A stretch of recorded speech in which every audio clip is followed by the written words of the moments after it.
Hello everyone, unit third के chapter number 1 जो कि फिलोसफिकल प्रोस्पेक्टिव ऑफ एजुकेशन का चल रहा था, उसका पार्ट 2 मैं आज आप लोगों के सामने लेकर के आया हूँ। ये चैप्टर 6 है, लेकिन यूनिट थर्ड का चैप्टर नंबर 1 है। तो देखिए, वेदांग दर्शन में शिक्षक किस तरीके का होना चाहिए। तो शिक्षक या गुरु जो होना चाहिए वो ब्रह्म का ज्ञाता होना चाहिए। यदि शिक्षक स्वयं ही ब्रह्म का ज्ञाता नहीं होगा तो हमें किस तरीके से ब्रह्म ज्ञान प्राप्त कराएगा और हम लोग मोक्ष की प्राप्ति कर सकेंगे। उसका तेजोमय व्यक्तित्व होना चाहिए, धीर एवं गंभीर होना चाहिए। ऐसा नहीं होना चाहिए कि यदि किसी बात पर उत्तेजित हो जाए, यदि गंभीर विचारधारा वाला नहीं होगा तो वो हमें ब्रह्म का ज्ञान भी नहीं दे पाएगा। ब्रह्मविद्ता होना चाहिए, मतलब ब्रह्म ज्ञान से पर ओजपूर्ण होना चाहिए। उसका स्वभाव जो होना चाहिए वो स्नेह युक्त, तपस्वी, त्यागी और सरल जीवन व्यतीत करने वाला होना चाहिए। और ऐसा व्यक्ति होना चाहिए जिसने अपनी इंद्रियों को जीत रखा है, क्योंकि ये सारे स्वभाव ही एक ऐसे शिक्षक में होते हैं जो हमें ब्रह्म ज्ञान की प्राप्ति करा सकता है। यदि इनमें से कोई भी गुण यदि शिक्षक के अंतर्गत विद्यमान नहीं होगा तो वह शिक्षक स्वयं ही ब्रह्म ज्ञान के लिए उपयुक्त नहीं होगा, तो वह हमें कैसे ब्रह्म ज्ञान प्राप्त कराएगा। शिक्षार्थी जो होते हैं वो वेदांग दर्शन में शिष्य के अंदर कौन कौन से गुण होने चाहिए। तो विवेक का गुण होना चाहिए, भोग से विरक्ति का गुण होना चाहिए, मतलब भोग विलास में नहीं पड़ना चाहिए, सांसारिक मोह माया से दूर रहना चाहिए। संयम की प्रवृत्ति होनी चाहिए उसके अंतर्गत। ऐसा नहीं होना चाहिए किसी चीज़ के लिए वो अत्यंत ही आतुर होना चाहिए, उसके मन में संयम होना चाहिए।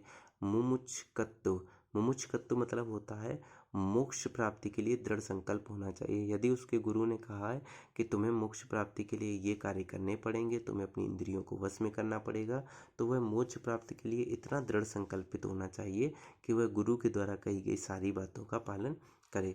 अब देखिए, ऐसे जो विद्यालय होते हैं जिनका उद्देश्य मोक्ष की प्राप्ति होता है, वो उनका विद्यालय का प्रकार क्या होना चाहिए वेदांग दर्शन में।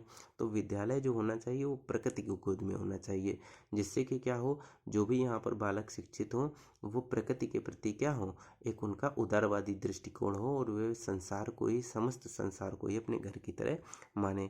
विद्यालय का स्वरूप जीवन को संयमित एवं नियमबद्ध करने वाला होना चाहिए। ऐसा होना चाहिए जहाँ पर रह करके बालक जो है वो अपने जीवन का संयमित एवं नियम के रूप से विकास कर सके।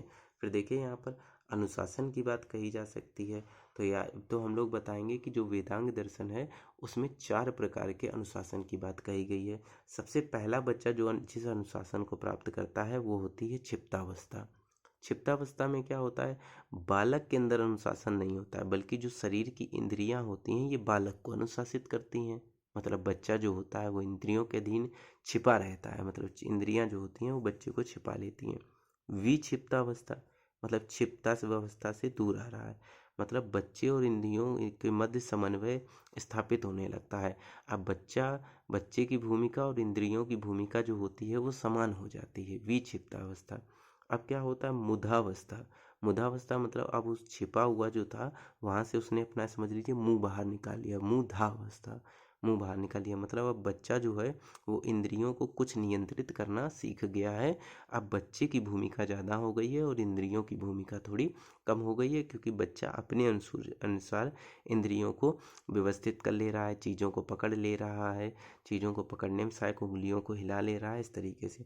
और लास्ट में आती है एकाग्रावस्था, जब बच्चा जो होता है अपनी इंद्रियों पर, मन, अहंकार, चित्र पर अपना अधिकार कर लेता है, मतलब वो पूरी तरीके से इन सब चीज़ों को अपने कंट्रोल में ले आता है। ऐसी अवस्था को एकाग्रावस्था कहते हैं। तो इस तरीके का अनुशासन जो है वो एज के साथ में हम लोगों को भी चाहिए, जिससे हम लोग अपनी इंद्रियों को सही तरीके से नियमित एवं संयमित कर सकें। तो इस तरीके से जो ये हमारा चैप्टर था जो कि वेदांग दर्शन एवं शिक्षा थी, ये वाला चैप्टर हमारा खत्म हो गया है, चैप्टर नंबर 6। अब हम लोग चैप्टर नंबर 7 की बात करेंगे, जहाँ पर जैन दर्शन एवं शिक्षा, बौद्ध दर्शन एवं शिक्षा, उसके बाद हम लोग कुछ जो दर्शन शास्त्र हैं उनके संप्रदाय के बारे में बात करेंगे, जैसे आदर्शवादी, आइडियलिज्म, प्रकृतिवादी, ठीक है, प्रयोजनवादी, इन सब सारे इनकी बात करेंगे और तुरंत ये जो हमारी यूनिट थर्ड है वो ख़त्म हो जाएगी। आई होप आप लोगों को वीडियो अच्छा लगा हो। वीडियो अच्छा लगा हो तो हमारे चैनल के साथ जुड़ें, हमारे चैनल को ज़्यादा से ज़्यादा सपोर्ट करें। मेरी तरफ से जितना आप लोगों के लिए हो पा रहा है उतना मैं आप लोगों के लिए कर देता हूँ। आई होप चैनल अच्छा लगा हो। मिलते हैं हमारे नेक्स्ट वीडियो में, तब तक के लिए बाय बाय।